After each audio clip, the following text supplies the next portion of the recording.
Je voulais rendre grâce au Seigneur pour ses merveilles dans ma vie. Lorsque j'avais, avec mon compagnon, à l'époque et aujourd'hui mon mari, on avait décidé de rentrer dans la grâce du mariage. On a eu vraiment, c'était une période qui était vraiment exceptionnellement difficile pour nous, parce que l'ennemi s'est levé pour arrêter la bénédiction de l'Éternel.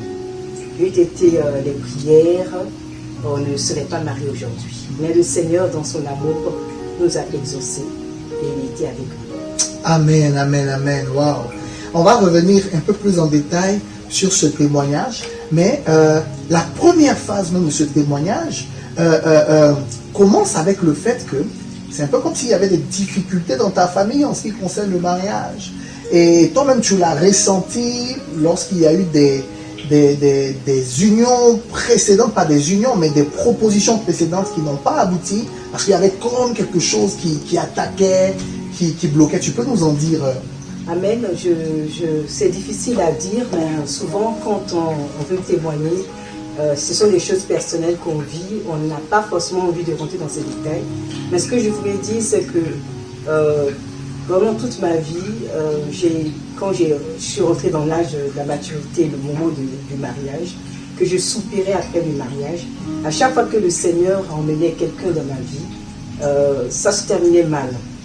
Quand on prenait une date pour le mariage, on discutait du mariage, il y avait un décès qui se produisait dans la famille du futur marié, au point où ça s'est reproduit à 2 reprises. Wow. Et ça a annulé les mariages ou les difficultés, ça a annulé les mariages. Voyez-vous ça?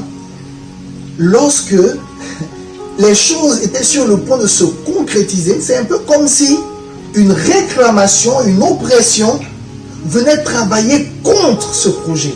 Et à chaque fois qu'il devait avoir mariage, il y avait décès.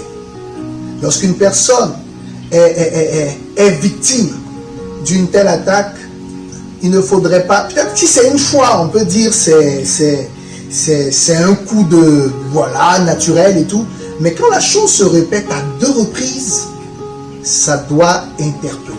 Ça veut dire qu'il y a quelque chose qui travaille contre ce plan, contre ce projet de Dieu. Amen.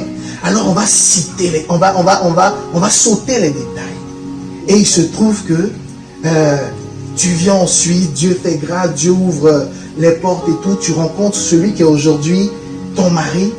Et ce que je voulais en venir avant d'aller dans ce témoignage, parce que quand je suis venue en Suisse, je suis venue en Suisse dans le cadre du mariage. Et cet homme qui avait voulu me marier à l'époque, lorsqu'on a déposé les dossiers au niveau de l'OCP pour on a proposé ce mariage, son père a été attaqué le matin comme ça d'une crise cardiaque, il est décédé brusquement. Donc wow. Ça a été quelque chose qui a annulé, qui a retardé et les difficultés se sont enchaînées jusqu'à ce qu'on se sépare. Waouh, waouh, waouh, waouh. Et avec mon futur, mon mari actuel, lorsque nous avons commencé les démarches pour le mariage, ma belle-mère qui n'était pas malade, qui était une personne de bonne santé, qui était pimpante du tout, tout à coup, lorsqu'on a annoncé le mariage, elle est tombée gravement malade. Et on ne savait pas ce qu'elle avait, au point où, à la fin, on a été diagnostiqué d'un cancer. Et ce que je pourrais dire, c'est que le jour où on partait se marier, ce jour-là, elle était sur la table d'opération. L'ennemi a tout programmé de sorte que mon mari soit découragé et qu'il renonce au mariage que le Seigneur nous avait donné par sa grâce. Wow. La grâce, quand le Seigneur il dit quelque chose, il accomplit toujours. Yes. Le Seigneur a permis que mon mari il ne s'est pas refroidi, il n'a pas été, voilà, il n'a pas attendu, il n'a pas dit, il n'a pas annulé le mariage, on est allé jusqu'au bout. En gros, il s'agissait d'une circonstance, d'une réclamation qui s'opposait et qui attaquait son mariage.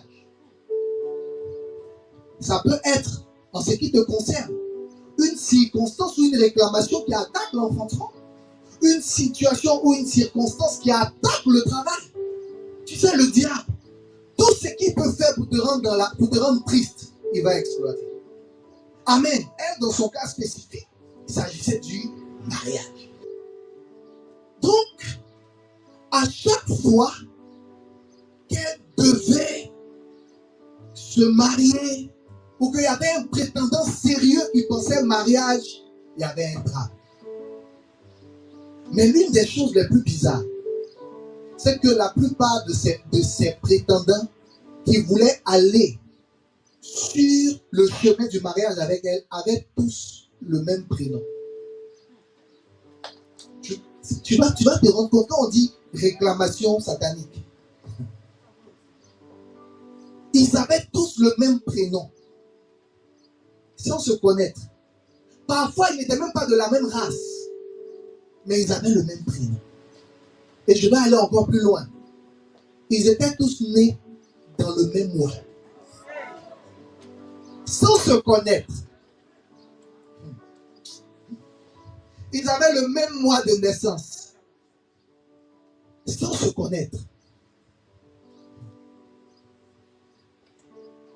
À chaque fois que les choses devaient se concrétiser, bizarrement, dans le mois de février, il fallait que le prétendant perde quelqu'un. Dans le mois de février. Mais là où c'était encore plus grave, c'est qu'il y a un des prétendants au mois de février qui lui-même a perdu la vie. Il n'était pas malade.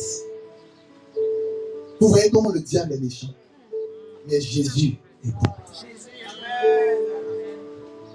Et donc, chemin faisant, Dieu fait que elle atterrit ici. Comme elle l'a dit dans son témoignage, lorsqu'elle est arrivée, elle m'a présenté la situation parce qu'avant de venir dans cette église, le compagnon avec son mari, ils étaient à l'époque, ils n'étaient pas mariés, ils vivaient ensemble et tout. Et lors de notre entretien, je lui ai dit, c'est pas conforme à la parole de Dieu. Conforme-toi à la parole de Dieu. Et là, elle avait le choix. Soit suivre ses émotions, soit s'aligner sur la parole de Dieu. Mais laisse-moi te dire que lorsque tu décides de t'aligner sur la parole de Dieu, Dieu s'aligne pour toi. Elle a dit, pasteur, je vais réfléchir. Je lui ai dit, prends tout ton temps.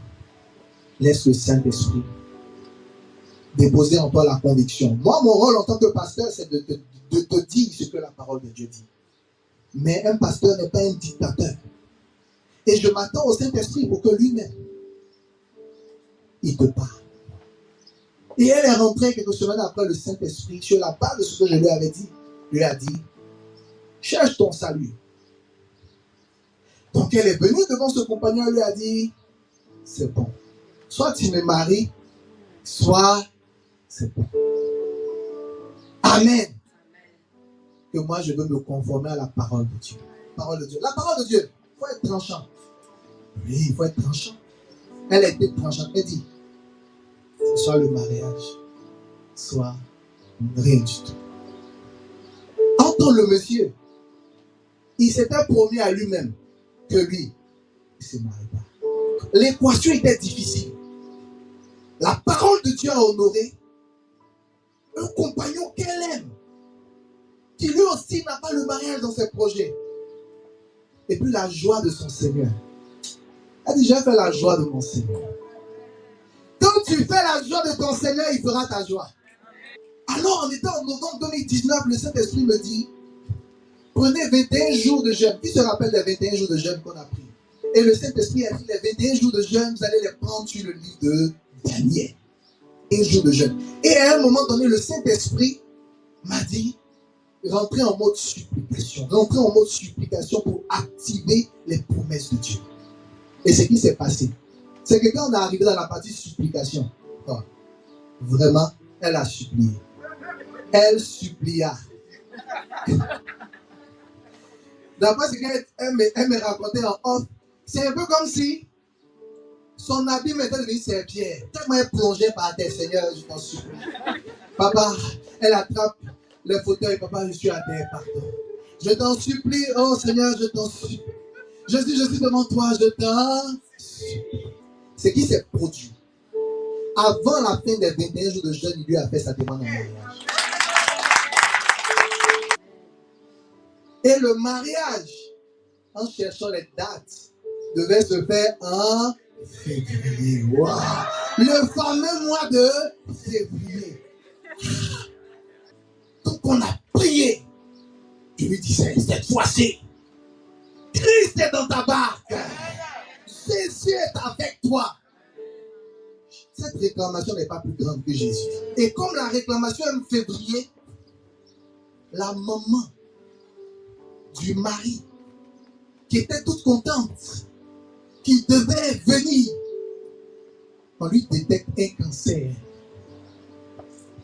Un cancer, mais très avancé. À votre avis, si vous étiez le marié, si c'était toi, dis ta maman chérie, celle qui t'a vu grandir, c'est elle-même qui est censée te faire entrer à la mairie. On dit cancer. Et bizarrement, le jour où les médecins ont trouvé pour l'opérer ou pour la traiter en urgence, c'était le jour du mariage. La date qui était bien pour eux là, c'est la date du mariage. C'est ça qui les intéressait. Donc, en d'autres termes, le mari allait rentrer à la mairie en pensant à sa maman qui est sur le lit d'hôpital. Elle m'en a parlé. Et je lui ai dit, le diable, son rôle, c'est de diaboliser les choses. Son rôle, c'est de s'agiter. Son rôle, c'est de remuer sa queue. Son rôle, c'est de s'opposer. Mais c'est un mensonge. Ce n'est pas la vérité. Continuez le projet. Le Seigneur est avec vous. Elle ne mourra pas. Amen. Et sur la base de cette parole de foi, ils ont continué le projet. Le jour du mariage, malgré que la mère était à l'hôpital, la joie de Dieu était dans leur cœur. Ils ont célébré. Et comme elle l'a dit vendredi, la dame est restée à l'hôpital de février jusqu'à octobre. Elle n'est pas morte. Juste après le mariage, on s'est appelé. Elle et son mari se sont tenus la main. Puis j'ai déclaré, Seigneur, elle ne mourra pas au nom de Jésus. Ta grâce, ta main puissante, tu agis là où elle est. Et Dieu a fait grâce. Et la maman, même quand elle est sortie de cette situation, elle a envoyé une carte pour témoigner que vraiment c'est Dieu. C'est Dieu. Amen. C'est Dieu. Je veux te dire, et ce qui s'est produit, c'est qu'en fait, elle est la première de sa famille à être mariée. C'est une pionnière.